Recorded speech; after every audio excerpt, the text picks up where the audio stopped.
I see. Oh, all right. I figured out how to record it. So welcome everyone to today's Wolfpack panel discussion held in celebration of National Women's Day. My name is Stacy Wixall. I'm the director of the Macedon Public Library. This program has been made possible by Libraries Transform Communities grant that was awarded by the American Library Association in partnership with the Association for Rural and Small Libraries.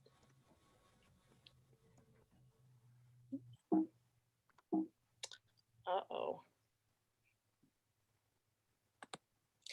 So I just want to go through a few rules today so that we can have a productive conversation.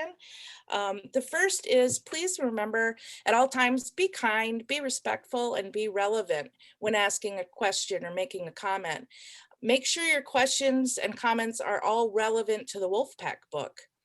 If you have other questions, you can talk amongst each other in the chat box. In fact, that's a great place to have side conversations if you wish.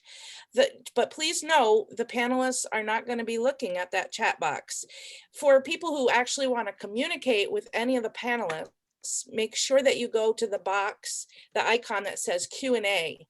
In that place, you can ask questions and they will be vetted by Julia. If you see a little frog logo, that's Julia. She's our assistant, and there she is.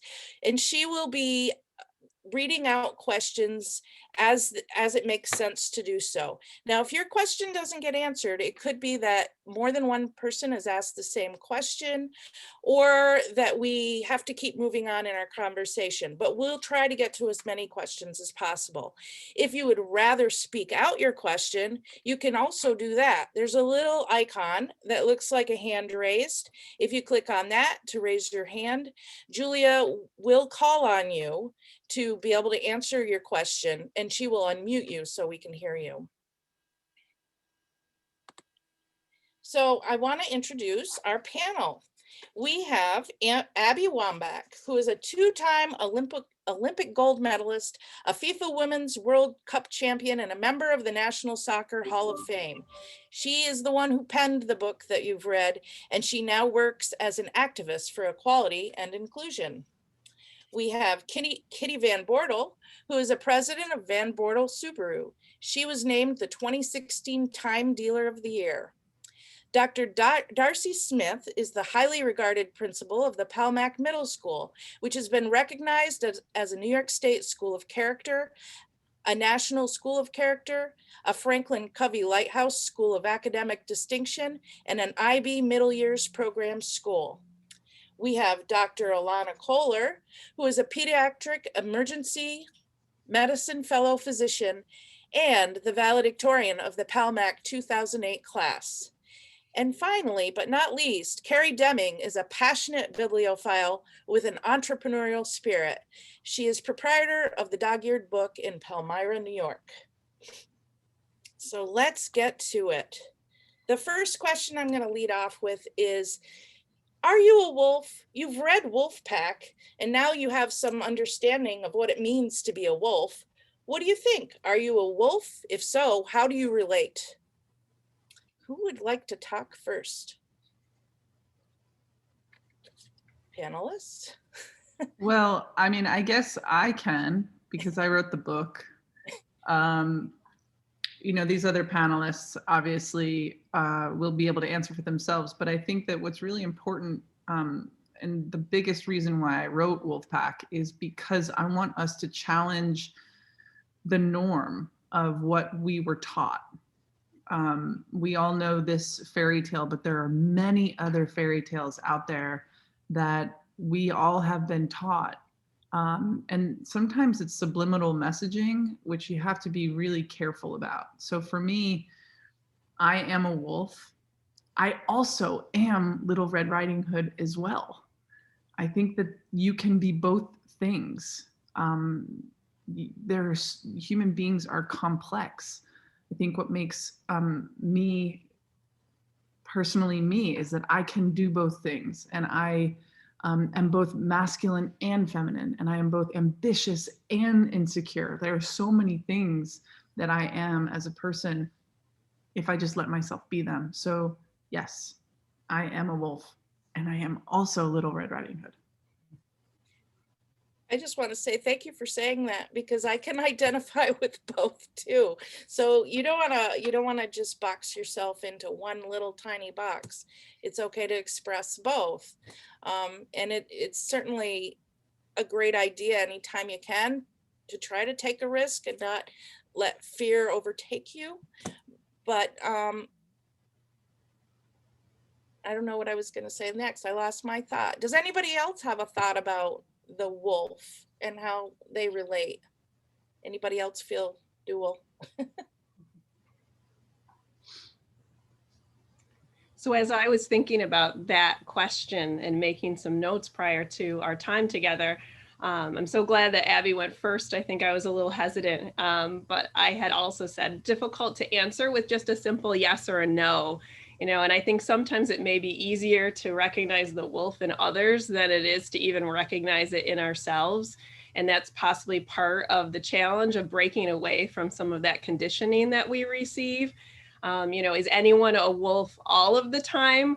I think anyone can create their own path, consistently. That's hard to do, or is really being a wolf recognizing when it's most critical to create your own path, like identifying those signature moments that when you leave the pack or that you leave the path that you create the most impact.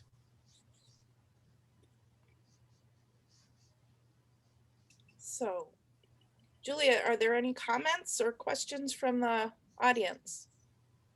Not at this point. We're kind of chatting about how to make people to be able to see the speaker bigger. So that's what I've been helping with. There's no questions yet. Okay, so I'm going to go to the next question, which is, have you cleared a path for yourself that will help others? And how have you done this? So you're all very highly successful women in areas that are traditionally underrepresented fields for women. What sort of things do you do that might clear a path in your area for others? Or if you want to interpret it a different way, that's fine too. I would love to hear from Carrie and Dr. Koehler. Yeah. I could take this one. So I opened up a bookstore in a very non-traditional way. And doing so, I really forged my own path doing that because I went about it in a way that everyone would tell you can't do. And now that I've done it successfully, I work with a lot of other people who aspire to own bookstores and help educate them that you can do this. You don't have to be wealthy to open up a bookstore. So that's been one of the things that I'm really proud of myself for helping other people do this too. I love that. One of the things that I've done is that within medicine, one of my niches is I'm really passionate about child health advocacy. And when I initially was trying to break into advocacy work, it was a little bit tricky because I am not a politician. I didn't really know how to read legislation. And so it was tough to find ways to advocate. And so when I went to residency, I ended up developing and creating an advocacy curriculum that now is disseminated to all the residents in that program in Florida. And we teach residents how to read legislation, how to write op-eds, how to do TV interviews, how to advocate on a patient level and at a community level. I take residents with me to Tallahassee and to DC. Hopefully we'll be able to go to Albany this year now that I'm back in New York. I've been to Annapolis and provided testimony for some child health bills there.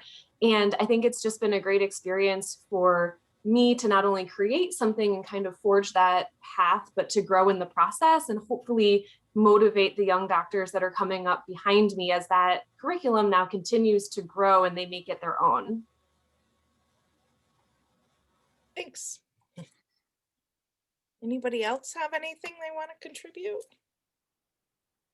I was thinking about the rules and, the old rule of staying on the path and the new rule of creating your own path and applying it to my experiences. I could think that, principals are men and they're usually old men, right?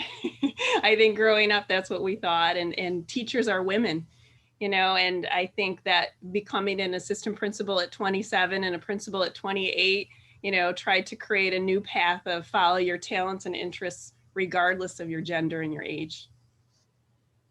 Yeah, I'm just going to add to everything because I just think it's so brilliant. I mean, Carrie, you're starting your own bookstore, and Dr. Koehler. I think that is so touching because your path took an extraordinary amount of work, and I think that's so beautiful. And Dr. Smith just doing something as a representation of what is possible. These are the things that I had hoped when I wrote Wolfpack would be able to come across in the pages. And I think what I look at myself, and I'll just give you an example of what I'm specifically doing. When I stood on stage and I was next to Kobe and I was next to Peyton, I had this reckoning, I had a realization that obviously we were going to step into very different retirements, but what that moment was, it was devastating.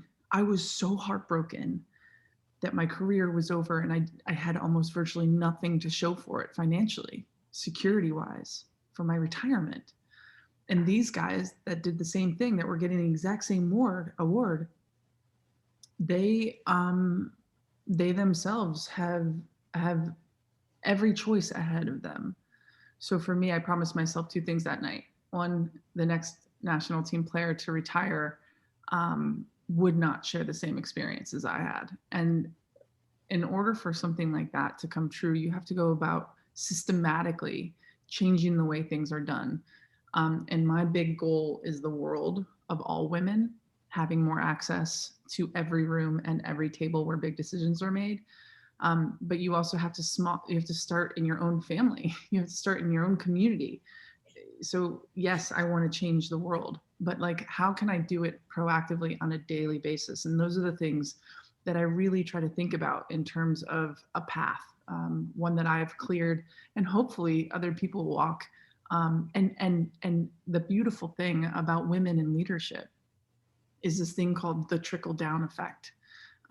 Most women I know who have become leaders got there because of their merit and because they were seen as somebody who could manage a big situation.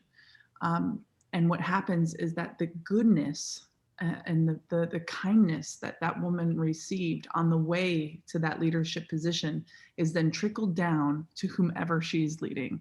And that is proof, it's scientific proof. So for me, blaze a path for yourself because you will be a change maker of the world.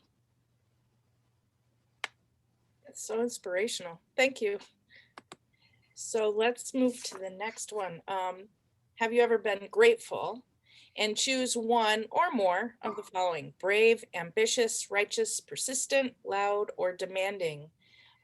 What happened?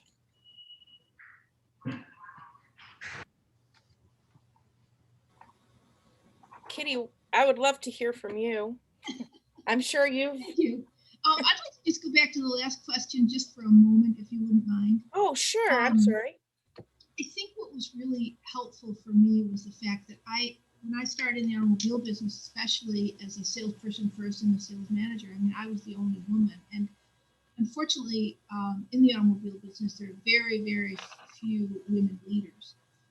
And by being able to bring the sensitivity and the empathy to the automobile business, not only for my employees, the women that work for me, but also for the customers. And I think it really, by clearing that path and being able to let women know that they could come to work for me, because that was another problem. There were very few women that were even allowed in to have any kind of a managerial role in an automobile business other than working in the office. So it really, I was able to inspire bring so many women into the organization, but also made it clear to everyone that worked there that this was going to be a business that had empathy and kindness and help being nice to each other, and there wasn't going to be any of this fighting and going on with all the things that a lot of times are so prevalent in when men work together. So I really feel as though that's been the best part of my career is being able to really make a difference in the lives of women that are able to now work in non-dealership. Thank you. So I have an we have a couple of questions that have come in. Okay. One of them says, have any of you shown too much or not enough pride in your work? Oh. Well, I would certainly have to answer that question as a yes. I think for years, I've had this business for 35 years, and I think for probably the first 25, I never gave myself enough credit. And I think now, since the dealerships have become really successful, and I have all these incredible women that are running my business, I think that now I do feel differently about that. I do have a lot more pride as the years have gone on, but it took a long time because obviously when I started, it wasn't only the manufacturers that were all men that were making decisions for me, but it was also the bankers and the people that I had to convince that would help me with the financing. And then even men that wouldn't even talk to a woman to buy a car, for instance. I'd have customers come in and they demanded to talk to a man. So things have changed a lot in all those areas. Yeah. Julia, did you say there was another question? Yeah, there's actually two, but one is specifically talking about the question you have up on the screen. Kate says, I often struggle with being grateful and loud. How do you find your voice if people aren't listening? And then if you are loud, being portrayed as a you-know-what?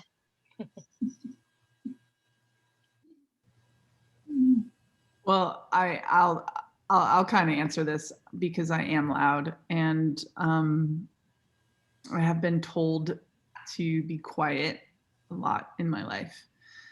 And the only analogy I can give you here is that whenever I was going into a game and I was playing against a foreign country, I was in a foreign country's stadium.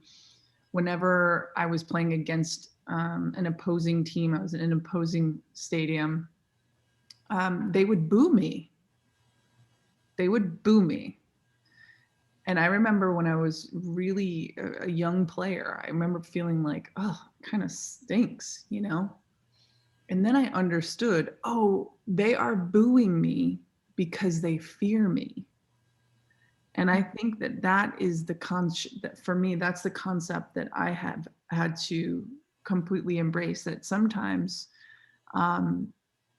being loud is just using your voice, because by what standard are we talking about? Because men are never told that they're loud and obnoxious and the B word or emotional. They're just being men. The fact that we have to be small and quiet and fit into the smallest possible space allowed is not fair. And so if you are told that you are loud, know that you are headed in the right direction. If you are upsetting somebody because of some of the things that you're saying, question why being a woman would make somebody else upset for saying something that it would never make them upset if a man said it to them. Mm-hmm. You have to always ask yourself, wait, this is something that my wife Glennon has taught me.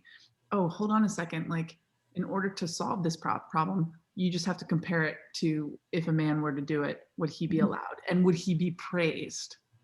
So there's a double standard that happens that we have to be conscious of. And every successful woman I know on the planet does not apologize for saying what she needs to say and however she needs to say it. I think sometimes it's not that you have to be loud. I think sometimes it's not the volume at which you say it, it's that what you've said is not appreciated. So I think, that is part of it as well. I think it's just thoughtful, strong comments are maybe sometimes not appreciated. I think it's important to not yield. So often as women, we apologize for the space we take up, which just isn't okay, and we need to change that paradigm. I mean, I think that I wear my emotions on my sleeve. And so people usually know what I'm feeling. And I sometimes apologize for that. And I'm trying to get better about that. I mean, specifically to this question, I think I am a very demanding person. I love my job, and it is a privilege to practice medicine. I am so thankful every day that I get to go practice medicine and work in the ER and work with families in their most vulnerable moments and work with children. But I demand that we put an end to the objectification of women, that we put an end to sexual harassment, particularly in the workplace, that we put an end to toxic masculinity, that we do away with this shameful wage gap, that we have women not only have a seat at the table, but also allow women to fail and try again. So I have been accused of being demanding, but I think there are worse things to be.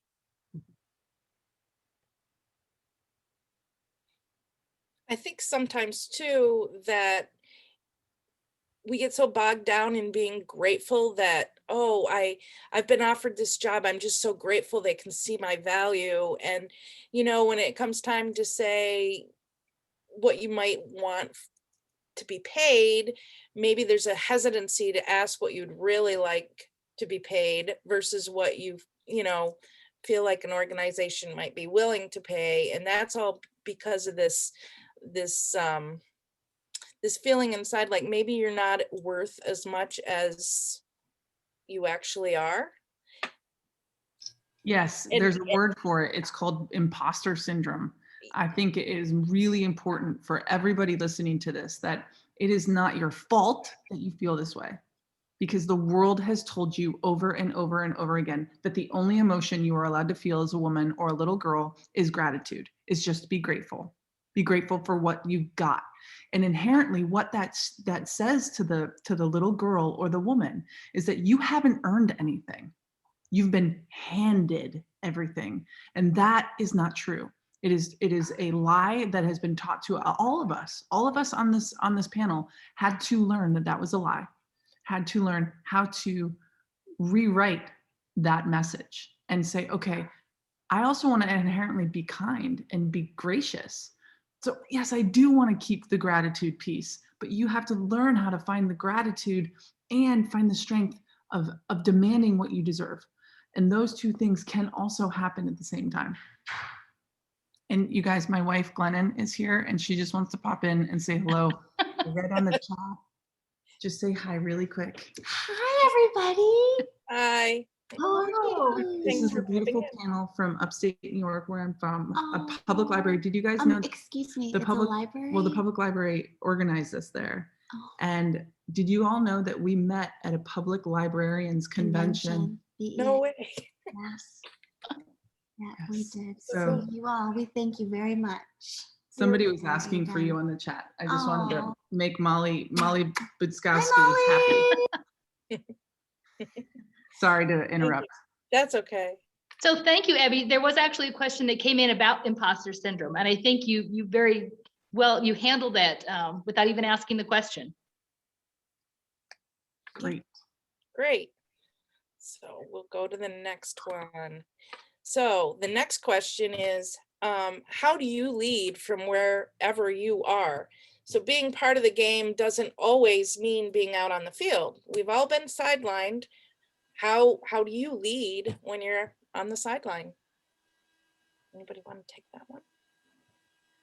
Carrie, come on, let's go.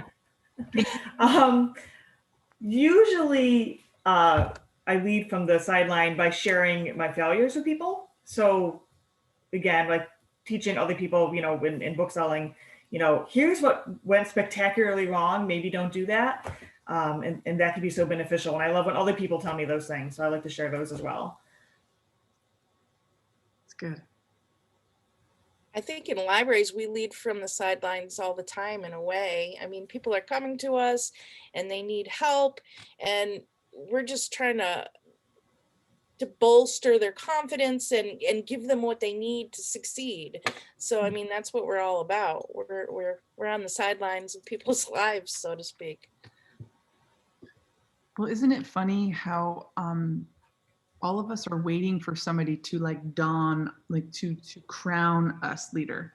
Like you are principal, you are doctor, you are, you know, automobile owner and bookstore owner. And the reality is we are all leaders of our own lives every day.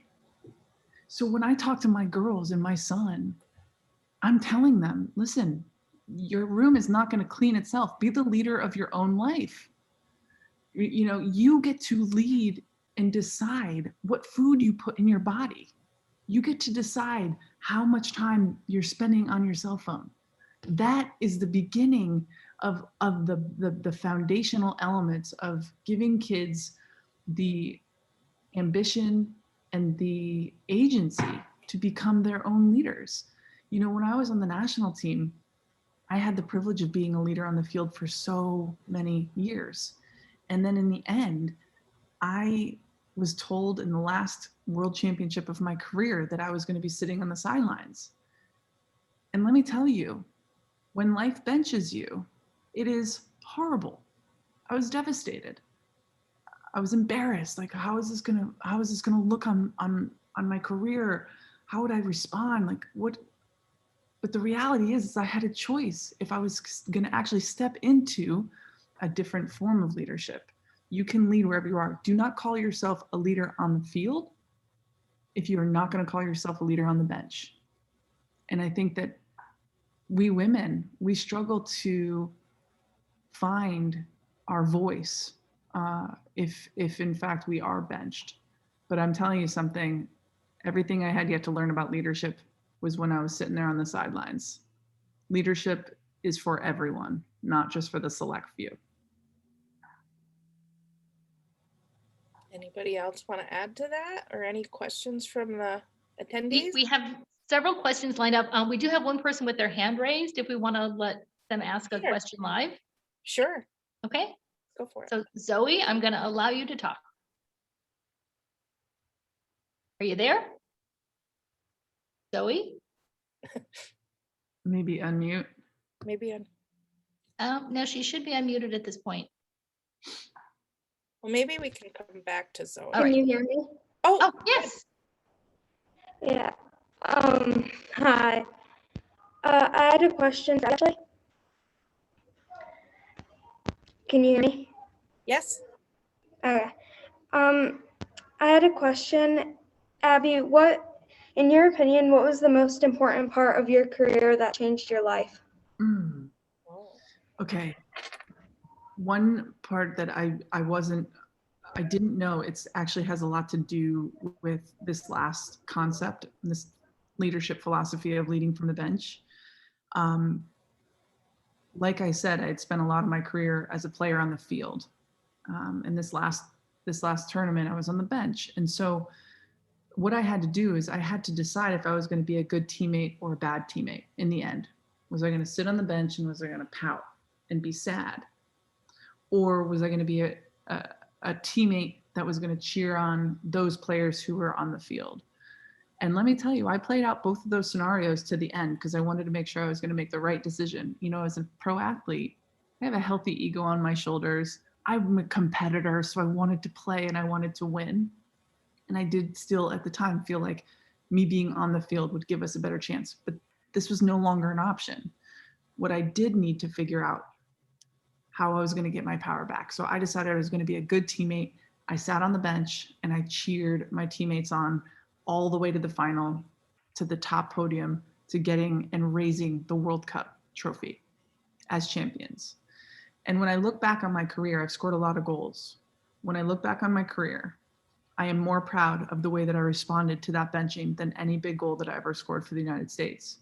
Not only because now, as a parent, when I talk to my kids about leadership, they believe me because they saw me. My dogs don't really believe me, but my kids, they saw me. And they saw that my word was backed up with my action, and so did my teammates. So the thing that I'm most proud of isn't the championships or the goals. It's the way that I kept my character and integrity intact throughout every step of my career.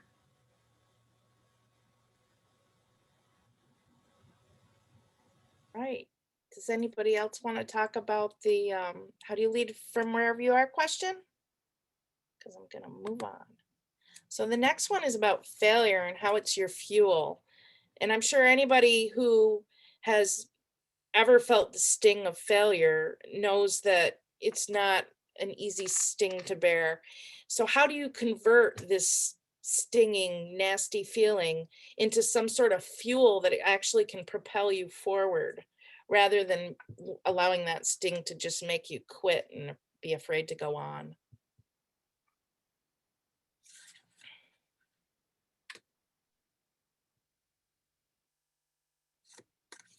I can start answering this one. Before I opened the bookstore, I was in a really dead end job for 10 years. And I could have just sort of gotten mired in that and still be doing it. But instead, I figured I had nothing else to lose. And so I chased my dream. And so I think if I hadn't sort of I consider myself to be a failure at that point. If I hadn't experienced that, I don't think I would have had the bravery to, what the heck? I can't make it worse. Let's try this. And I'm so glad that I did. The last job that I had before I started my own business, I was fired, and when the general manager came in to talk to me about it and tell me that I was fired, he told me he was going to bring in a team of men. And I went home and I cried for 2 days because I loved it. It was a wonderful job and I loved it. And I thought I was going to be able to move up in that company. But at that point, I realized, after I kind of got myself together, I realized that the only way that I really could be successful was to start my own business and to create an atmosphere where it was a lot more pleasant for especially women to buy cars and to have women. And I saw all of the horrible experience that women had working in the car business in those times. And I made it my commitment that not only was I going to thrive, but I was going to make sure that other women had an opportunity not to fail in their business.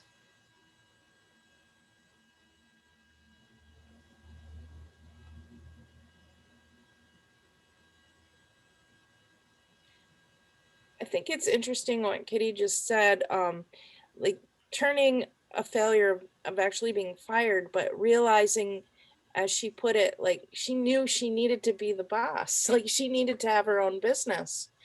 And so she hadn't had that failure, maybe she wouldn't be where she is today. She didn't let the failure stop what she was doing. She literally did use it to propel her to where she is today. It opened doors for her. And I think sometimes failure is just so hard because it hurts so much and it makes you feel embarrassed and it makes you feel less than. And the thing that's important is being able to get past that and look at what you can take from it, and just being able to move on. It's huge. I'm sure that all of us have felt failure. Does anybody else want to share anything on this one? Any audience? There is a question from Tara saying, how do you deal with public adversity? So that's very similar, kind of tied with failure. So how do you deal with public adversity, particularly in the face of social media? I mean, I'm happy to take it. Dr. Koehler and Dr. Smith, you guys want you to talk too.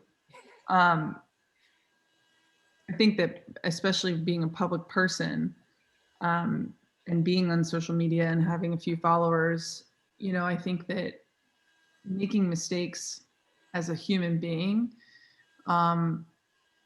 is bound to happen, but how you respond to them is in your control. Every successful person that I've ever met in the world has not gotten there because they didn't fail. They have gotten there because they have failed over and over and over and over again. Even as a pro athlete, I failed every single day. As an athlete, when I was young, I was a really bad soccer player. And then I just got a little less bad and a little less bad and a little less bad as I got older. So making failure fuel is a mindset that you have to embrace if you want to find any success in your life. Success at parenting, because parents, we make mistakes all the time, and I make apologies and apologize to our kids all the time. to make a good relationship for a long-term relationship, to be a good student. You know, all of the things that you have to learn as a person to grow up is oftentimes learned through making a slight mistake. The real failure in life is either not trying again or doing the same thing over and over and over again, expecting a different result. That's actually the definition of insanity. So I don't know. I just think that this specific philosophy in the Wolfpack book is one that I am continually trying to champion and perfect, because, and I don't think I'll ever get there, by the way. I'm always going to keep making mistakes and fail, but it's as long as I keep learning and keep trying to grow from those failures, that's important. It's like the learning is the salve for the wound of the failure. It's what makes you get better.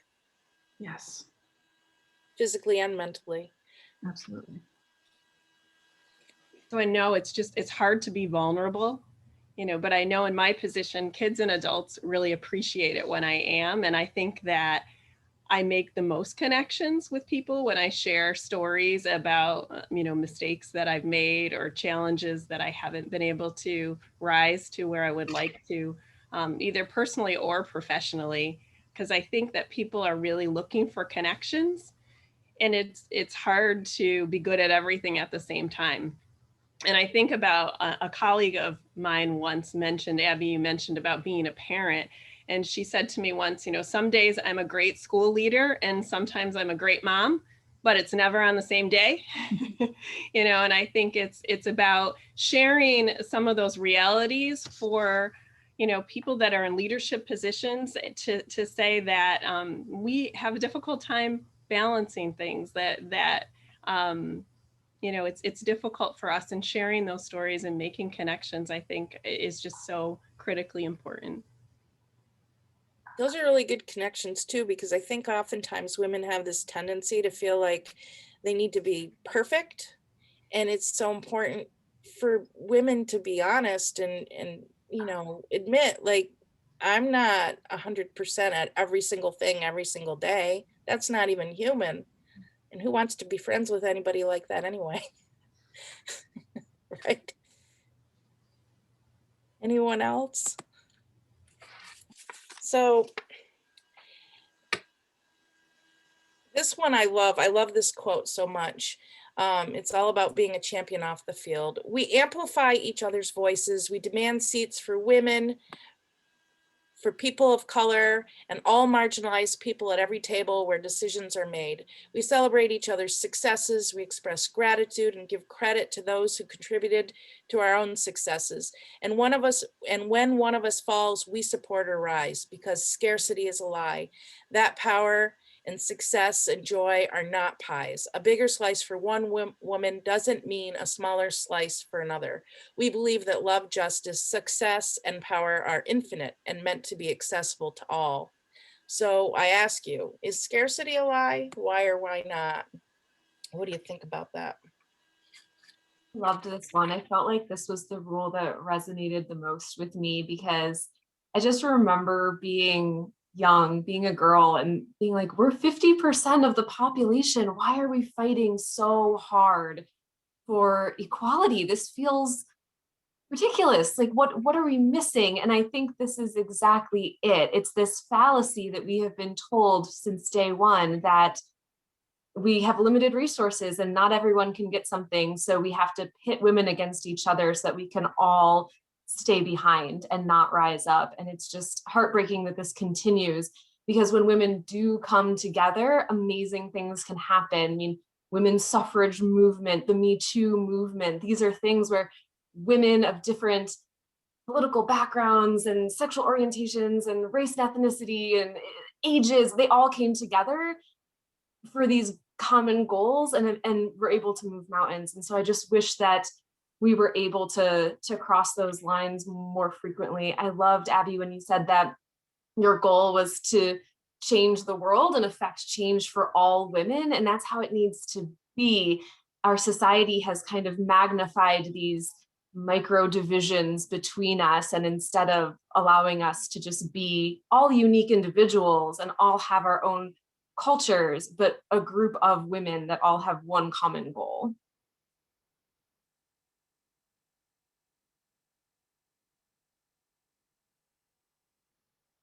Yeah, I mean, I can speak to this forever,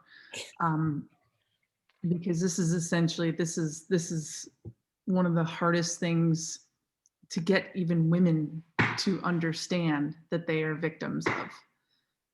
A lot of my older women friends who are successful don't believe, because they fought against it for so long and they were able to find that success. They're like, no, it's not true. I was able to figure it out, but I'm just telling you, it is a lie, right? If there are 10 seats at a table and 2 of those have been, let's just say historically, for the sake of saying it, have been given to women.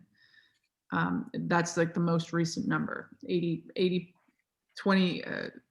of that table is given to women. It makes perfect sense why each of those women would look at each other, because what you do when you're sitting around a table is try to find the likeness. Who is like me? Who am I competing against? How did I get here? How do I stay here? And so they just turn and start competing against each other. And that is a lie. There are 10 seats at that table.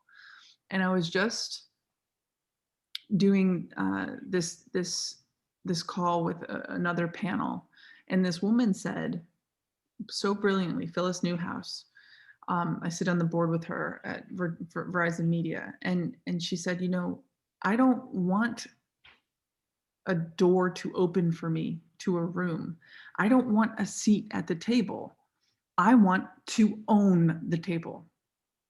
And that is essentially what I want possible for all people, to have the chance to own their table, to make sure that those tables where big decisions are made is the most diverse and the most inclusive.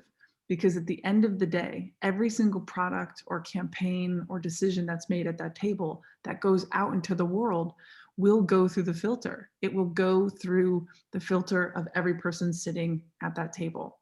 And in order for your business to be successful long-term, that filter needs to be diverse and inclusive, 100%.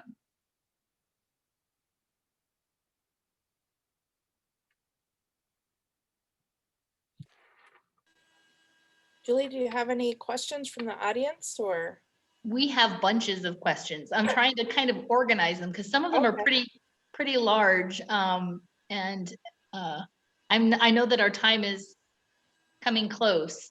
Yeah. So I think I'm going to go to the first question that we got from Caitlin. Talks about in this time that we're in right now with COVID and the pandemic, that it's caused many women to press pause on blazing their own trail as childcare has fallen disproportionately on them. What advice do you have for us as we move into a new normal and attempt to get back onto that path? Okay, I'm just going to say this and I'm going to let everybody else talk because this upsets me the most. Pay women more. It is the reason why women, because it's logic.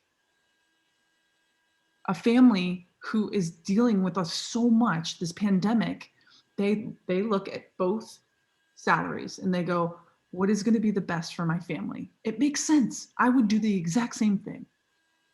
And if women were getting paid more, then there would be a second thought at who should stay home with those children. There needs to be a maternity bonus, not a tax, that is levied against all women who decide to have children, who decide to bring the next taxpayer into the world, the next consumer into the world. Women deserve to have a bonus, not a tax paid against them. I have a lot to say about this, but I'm going to let you guys keep going. I just wanted to add, this actually ties into the latest question that we've got, which is talking about the devaluing of roles and careers that are traditionally women's roles. So maybe we'll open it up to both of those. And I think panelists can also read, though it's a long question. It's in the Q&A if you want to get back into that.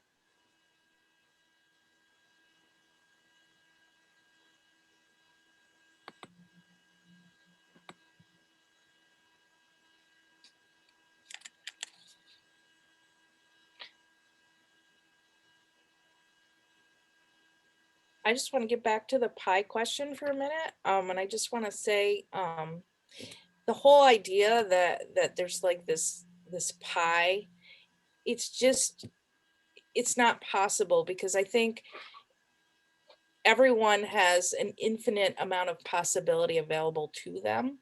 And I think the whole pie concept is just an artificial sort of scarcity that we impose on people.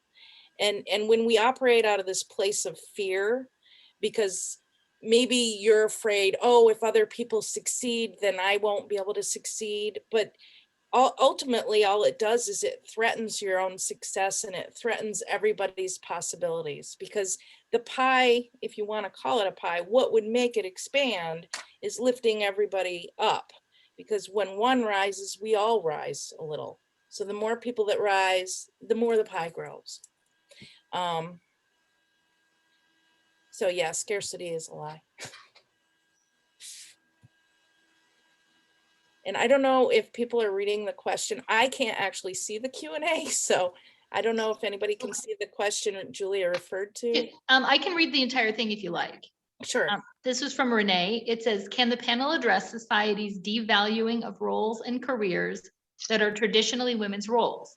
I started my own business as a parenting coach, family life educator at the age of 65, finally realizing a lifetime passion and 40 years of learning and experience. It seems some of the most valuable gifts we have to offer are the least appreciated. People think nothing of paying dearly for a coach for their golf game or their career, but not for the most important job we may have in our lives, parenting.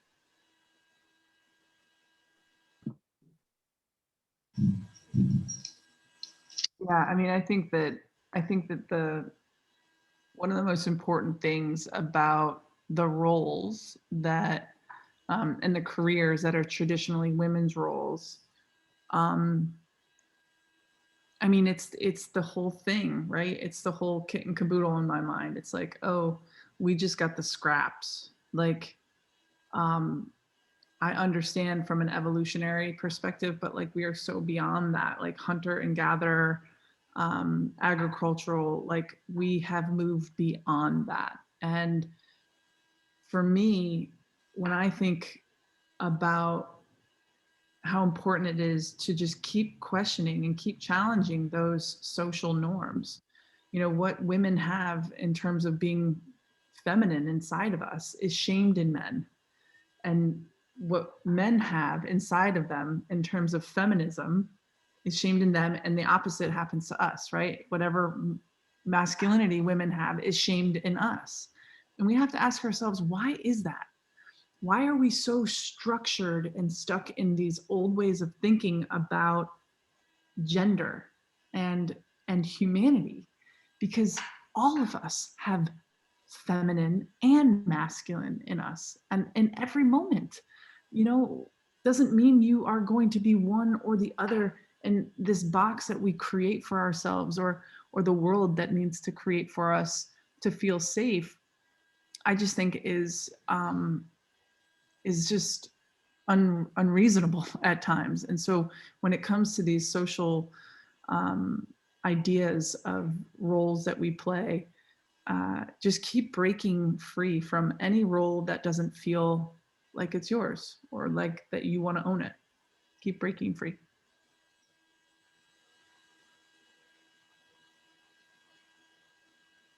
Anybody else want to add to that one? That's a complicated question. We can go to the next one, yeah. Yeah. So the next one is give me the ball. So have you ever witnessed a woman with enough confidence to demand the proverbial ball? And when you see that, what has it done for you? Has it inspired you to be more confident or to do something maybe you wouldn't have done, but you know, anybody have any examples? I've talked too much, so somebody else take this. Yeah, somebody else who's been quiet for a while. I can address that. You know, I had 3 brothers, and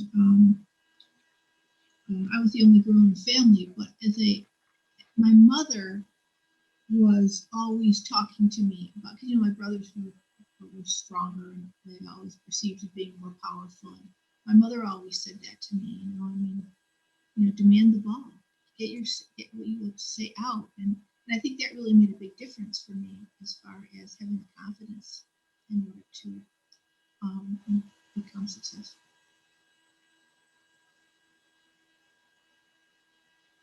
And there was no, I love it when Andy wrote, pretending to be less powerful than you really are. And I see that in a lot of women that work for me.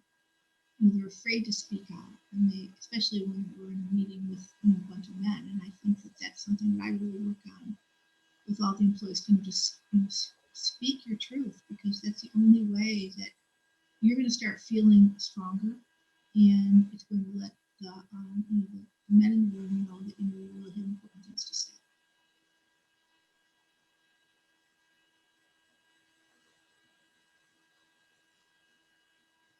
So I think that a little. Oh, sorry. Go ahead.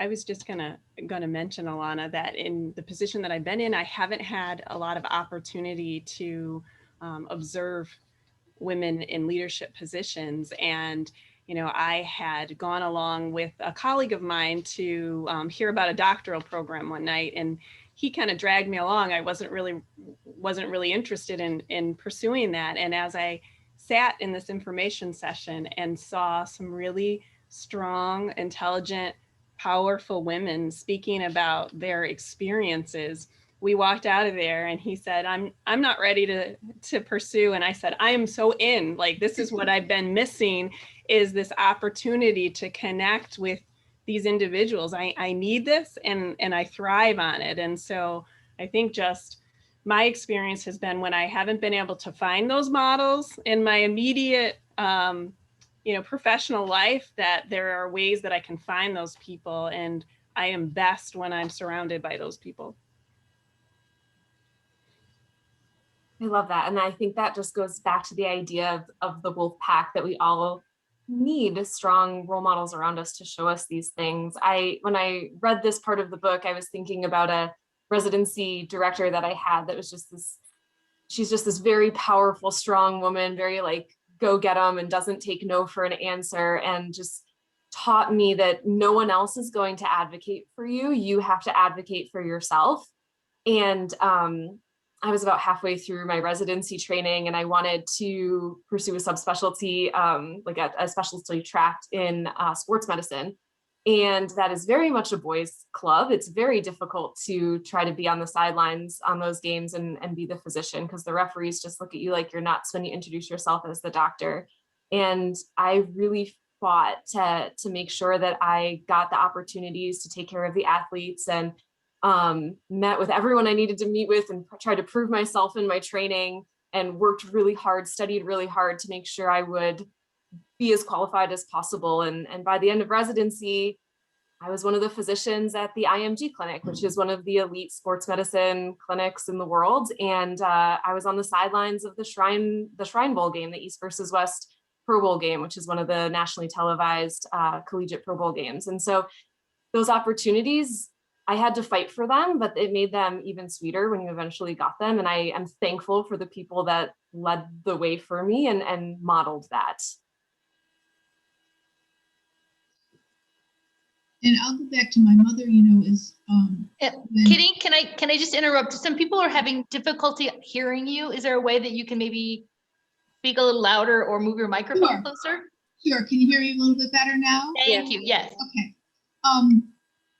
When I became so frustrated and I really didn't feel I could work for anyone else, at the same time, I was really fearful about starting a new business, because there were no funds, and it was really difficult to even imagine how I was going to do that.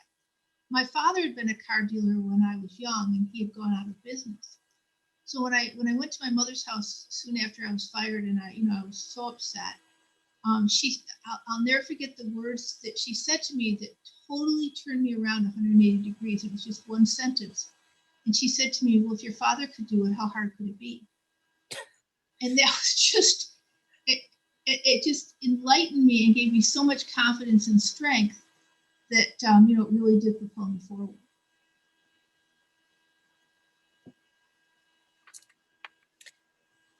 Are there any other comments from the audience, or shall we move on? So the next question has to do with leading with vulnerability, and how can you do you, and what does that do for other people around you? So like when Pia played Dylan on her guitar for the team, she took a chance there. She let the team see herself as a unique being, and that's not always an easy thing to do. So do any of you have any examples of a time when maybe you led with some humanity, and how did that go? I bet Dr. Smith does. I think that there are probably a lot of situations like this that I can describe, but I think just specifically back to the start of the school year, as we were going to be beginning a school year very different than any other school year that we had before. And so I began the year by showing kind of a silly video that I used a song from Trolls, Get Back Up Again, and completely pushed out of my comfort zone and sang along with this song and did some different things with this song and tried to model this idea of sometimes that we can be strong and vulnerable at the same time. And this is what we need. This is what I needed to model for my faculty. Some of them were uncomfortable and nervous and scared, you know, about coming back to school and being here 5 days in person, you know, and I think we sometimes have to do things that are outside of our character, you know, if we want people to follow and trust us and come along. And I know that in working with kids, that I really very much believe in the statement, you know, that kids do well if they can.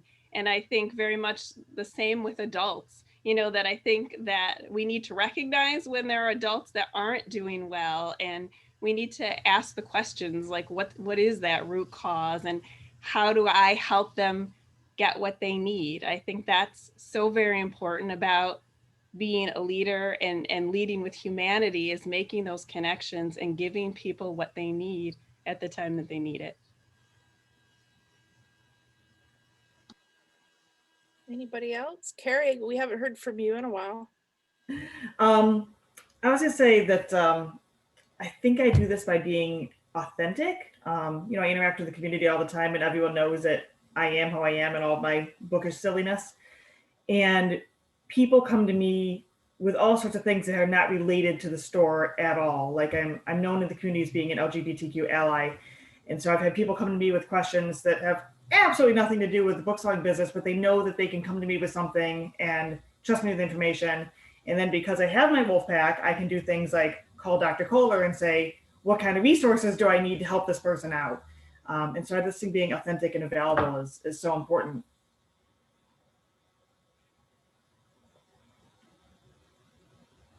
And I'm just going to add a really quick thing.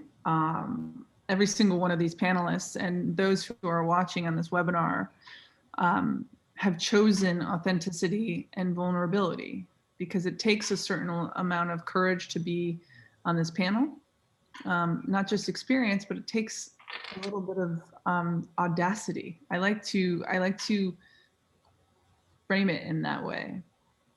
I want to be seen as somebody who had the audacity to believe that she deserved to be on a panel, had the audacity to believe that she deserved to represent this country for 15 years, had the audacity to believe that she could become a parent.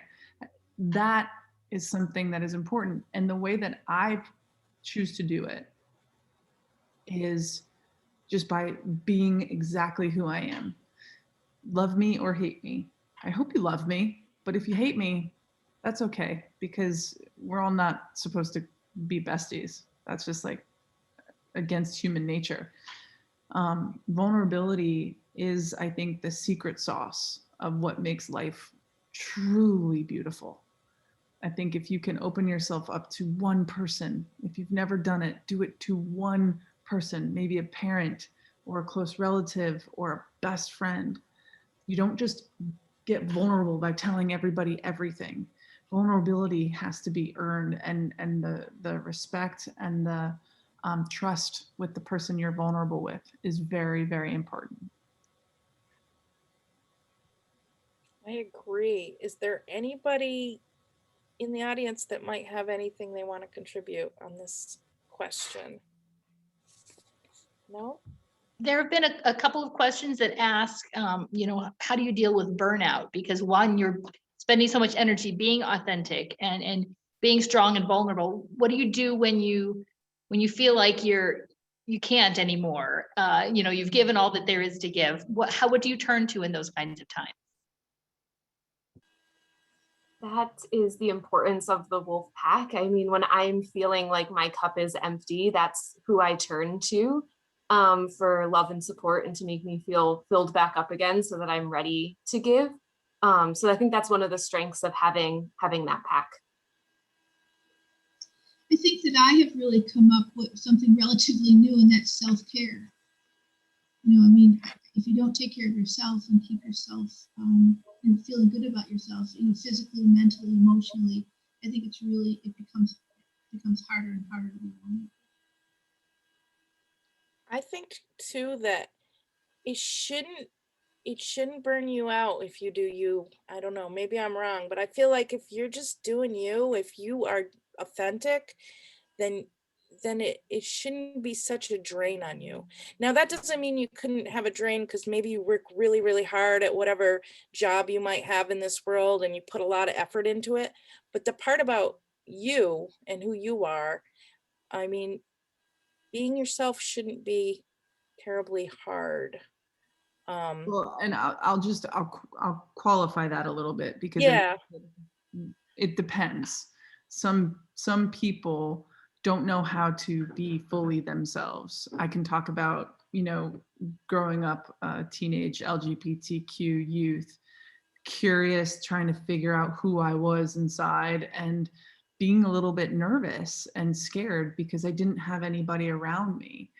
So yes, the goal is to feel like you can be exactly who you are, but not every kid feels the safety in doing that, right? So finding your pack, I think what Dr. Koehler was saying is you got to find your people to be able to be freely who you are around. And, I couldn't have written this better. I couldn't have expected a book like Wolfpack to do something like this, to, have these amazing, smart, insightful and curious women on this panel to be discussing this thing that I wrote. Like, I'm just so grateful for everybody's time and everybody's answers. And I know it's nerve-wracking, but you all did so great. So I'm just so grateful to be here. And thank you for reading the book, truly. But Abby, you deserve it. Yeah. You definitely deserve it.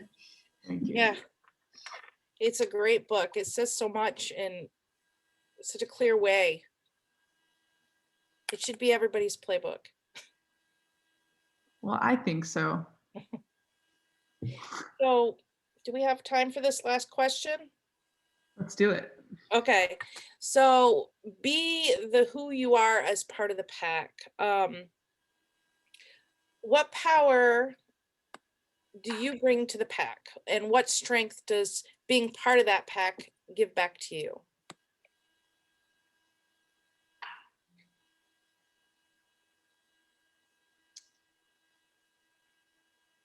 Well, I'll just talk, I guess. I think that one of the beauties of being on our women's national team is that we were both in the same amount individuals and also collective.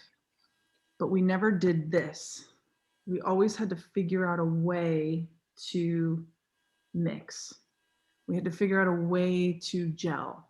And how do you do that, right? I was actually on a panel a couple years ago now with one of my former teammates. And I was making fun of the lack of speed that I had as a soccer player. I was not the fastest player on the field. I was strong and powerful, but I just was not very speedy. It's fine. I'm over it. And she actually stopped me. She was like, Abby, don't do that. Like, don't diminish your weaknesses. And I was like, oh, that's so interesting. I'm making fun of myself a little bit. But what she said is like, where your weaknesses were is where my strengths were able to overlap. And that's how we were able to connect and be a pack and be a team. We are, the reason why I loved the concept of the wolf pack is because I love winning, but I don't miss winning. I miss the people and the environment that created. And I miss being around other women who were like-minded and passionate and ambitious, and were conscious and capable, and also like competitive as heck. Like we were never competing against each other, we were competing with each other. So for me, every person has a superpower. I believe that. I believe every person has something that they're gifted in, that is what they were put on this planet to do. And one of my gifts wasn't necessarily just playing soccer. It was the way that I could unite a team. I'm an expert at team dynamic. And that is why I wrote this book. Yeah, and I just think that the strength of being around other people and the collectiveness of that, you can do far greater than if you are alone 100% of the time. Well, it all kind of connects back to the pie then, doesn't it? There's no such thing as scarcity. Exactly. Abby, my favorite line in the entire book is when you said, "Soccer didn't make me who I am. I brought who I am to soccer." And that was so enlightening for me, and it made me feel so great about that, because I think about retiring, and geez, what am I going to do if I'm not in the automobile business? Who am I going to be? And it just made me feel, yes, I brought that, and I think that that's so important for all women to remember. So, yes. Yes. Anybody else? Any final questions or comments from anyone?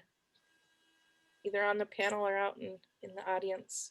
I'm trying to summarize. We have 12 questions left. There's quite a bit about pushing past obstacles and getting over failures and how failures can help you. A lot of people asking for advice for our young daughters, for the up and coming young women. Let's see, learning mistakes. What's the hardest thing? So it would be for each of the panels, what's the hardest thing you had to do to become who you are? Is there ever a time when you felt like you couldn't stand up for yourself?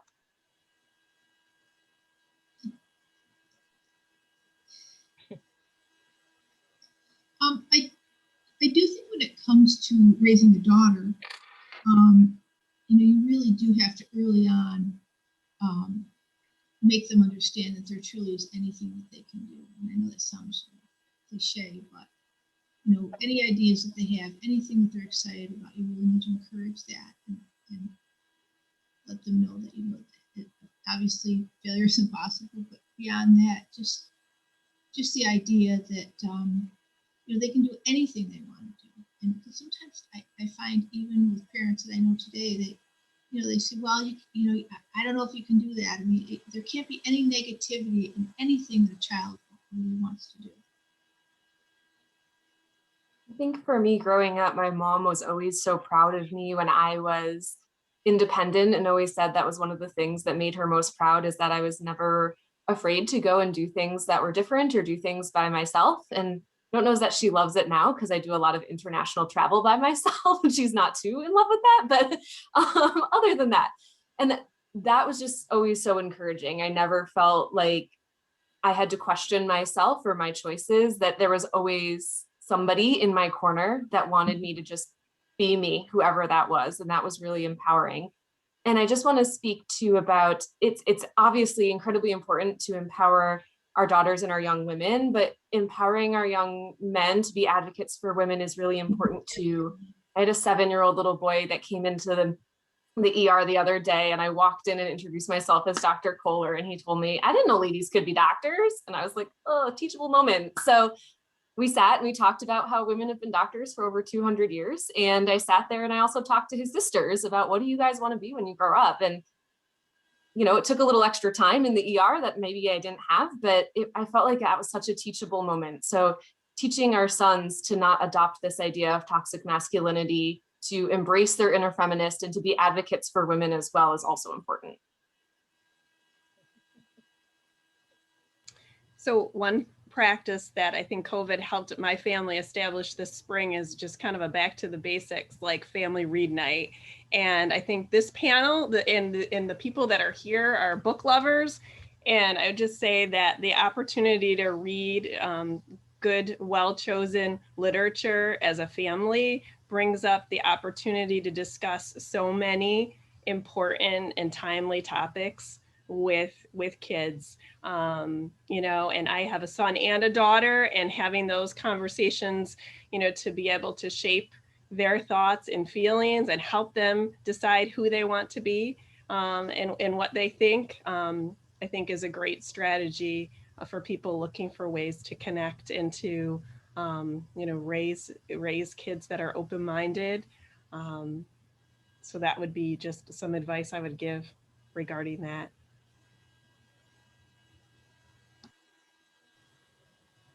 I think one of the most important things, well, it's all important, but the whole idea of failure and just realizing that failure, there's really not any such thing as failure. It's all just about a process of learning, and failure is kind of maybe a but a learning, teachable moment, and just to keep going and not to let something like the idea of failure hold you back from anything that you want to do. Just keep pushing through and take risk. You all, I am so grateful for this. I have to jump on to another call. I'm 13 minutes late. Oh, I've been trying to get this. I love you guys so much. Thank you for having me. Thank you so for much being here. I'm sorry to have to jump, but I'm a little bit late to this next call. You guys are amazing. Ladies are awesome. Thank you. Thank you. Thank you everyone for attending this conversation with Abby and all the panel. I'm just going to flip to my final slide here. So remember, together we rise by respecting, sharing, and valuing our individual strengths. Combined, these strengths will build an infinitely stretching scaffold of opportunity for everyone. So I hope you enjoyed today's discussion. But before I go, just in case, did anybody in the audience have a specific question for one of the panelists that is still here? Because maybe somebody does, and I don't want to cut you off. So let me come through. Oh, we do have some people who are raising their hands, so maybe we should. Okay, sure. Let me get to that. Okay, it looks like we have Heidi. So Heidi, I'm gonna allow you to talk. Okay. Can everybody hear me? Yes. This is Heidi Barnes from Literacy Volunteers, and I just wanted to let everybody that's remaining on the call know that we provided copies of Wolfpack to every Wayne County library, but we do have a handful of additional copies of this book, both the youth version and the adult version. And if anybody is interested, all they have to do is let me know. You can either put your name in the chat and how to get a hold of you, call Stacy at the Macedon Library, or contact Literacy Volunteers of Wayne County. And it'll unfortunately have to be first come, first serve, but I will get them out to whoever is interested in copies of the book for free. And also, Heidi, as long as you're talking, do you want to say something about the writing contest? I would love to. In conjunction with this, for grades 6 through 12, so if you are a student in grades 6 through 12, we are running a creative writing contest that you can find more information about by visiting either your local library or their Facebook page in many cases. Or again, you can contact me, and I'll actually put my number right in here in the chat for everybody. You can contact me at that number if you need it. And there is one grand prize county-wide of $100 for the best entry. So very, very cool. And I've already gotten a couple, and I'm already going to have a hard time selecting. But if you'd like to make my choice harder, I would really encourage any of you folks that are on this call, grades 6 through 12, to consider, if you haven't read the book, do so. But you don't have to read the book. Again, though, although I would encourage it, and submit some creative writing for this. So, and the deadline, good question, is this Friday at midnight. Looks like Sarah was asking about the deadline. Thanks, Heidi. Thank you very much. Are So there- there's also somebody, Meredith wrote a question saying, Carrie, where is your bookstore located in Palmyra? It's right in the village of Palmyra on the corner of Main and Mill across from the Kubota dealership. The old Hansel liquor store, if you've been in town for a long time. I would also like to comment that, I graduated from Palmyra High School myself. Oh, good to know. Lots of successful people, women coming out of Palmyra. So, there was a hand up and now I see it's gone. I can just, if you want, I can just read through the questions that are still here, or however you want me to do it. I think there are still 12 questions. How about we do pick 3, because in the interest of time, and then Okay, okay. So let's see now. That means I have to pick. Trying to find things that haven't been discussed at all. if there are 3, that are different.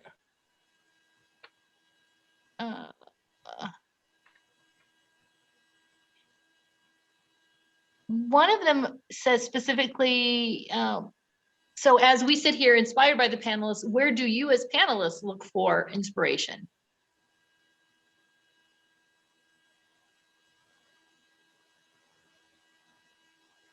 I know I look to other women in my field that have done things that I want to do. It's good to have people that you can, try to mentor with if that's at all possible.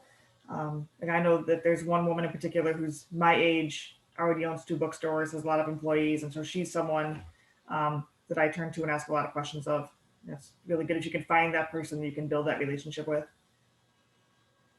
I look to my Wolfpack. I mean, all of my community of women around me is all really diverse, and so I admire so many things about them that are different than my own strengths. I just want to point out that it doesn't just include the women in medicine. I mean, it's my mom, it's my female friends, it's the female church community that I have that are all leaders in their community. It goes beyond just the people that I work with.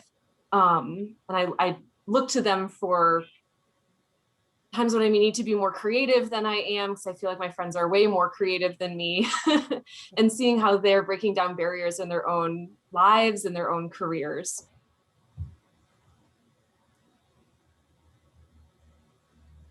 I think too, there's so much access to content now to be able to, connect and watch podcasts and things of that nature. I love Brene Brown.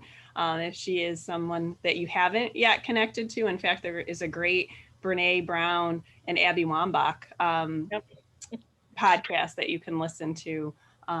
So I think we're in an age where we can have access to a lot of great content from great speakers to inspire us. And even if you don't have internet access, you can always borrow books from your library. Lots of great thinking that you can connect with in books. But it does come back to a wolf pack. Whether your wolf pack is all women it can be women plus podcasts, plus books, all kinds of different ways to connect with people. One other thing that's kind of unique that reminds me of following up on what Kitty Van Bortel had said earlier, was talking about self-care. So the question is, what daily regular habits do you have that support your authenticity and ability to be so great in your work and in your lives?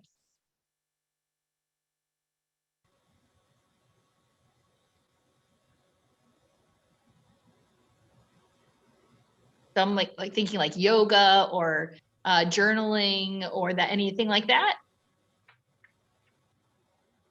Try to do something every day that's for me, that brings me joy. I feel like I spend a lot of my day, especially when I'm at work, caring for other people. And although I love that, sometimes it's nice to take half an hour or an hour to do something that's just for me. So the things that personally bring me joy, I love to go to the gym and work out. And I have this ladies playlist on Spotify that I listen to that like gets me going.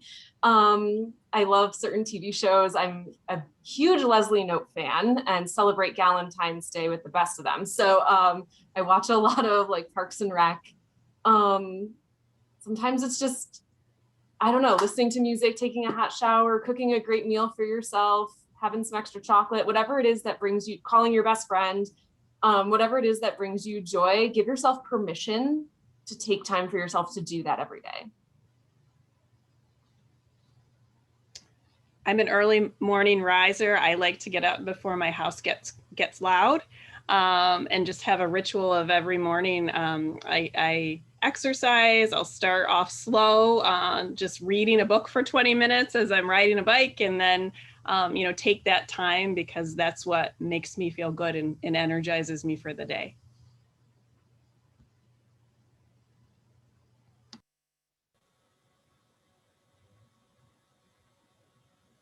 For me, it's about my commute. I don't know if I count as a panelist, but being alone with my thoughts and I don't know, it really energizes me. I think I'm a little Susan Cain-like. If you haven't read Quiet, highly recommended. What about Carrie? I am not a routine person, but I do agree. Just taking time for yourself when you can. I like exercise. I think is really important. That's one of the key ways that I think I sort of center myself and clear my brain. But as far as having daily routines for self-care, that is definitely lacking. But exercise, love exercise. Maybe you thrive on spontaneity. There you go. All right. So Julia, is that the last one or is there one more? There's still more, but we've touched on so much. The panels have touched on so much that's kind of at the heart of these questions. I think that we've handled a lot. I just wanted to mention too that there's been some of the chat talking about the desire to continue these kinds of conversations locally. So I don't know if you want to talk about that at all, Stacy. I would love to continue conversations like that. And if anybody has any ideas on different topics that they might be interested in, or different books, or even writers that they might want me to try to approach, I can't guarantee that I could get anybody. Like, it all depends on grant money. It depends on if people have availabilities in their schedule, if they do it. But if you email Maston Library Director at owwl.org, certainly put on my radar things that you're interested in. I'm always willing to take risks and see what can happen. So thank you everyone for coming to this chat today. And I hope you enjoyed it as much as I think we all on the panel did. And I look forward to hopefully having another conversation. Email me. Bye. Thank you guys.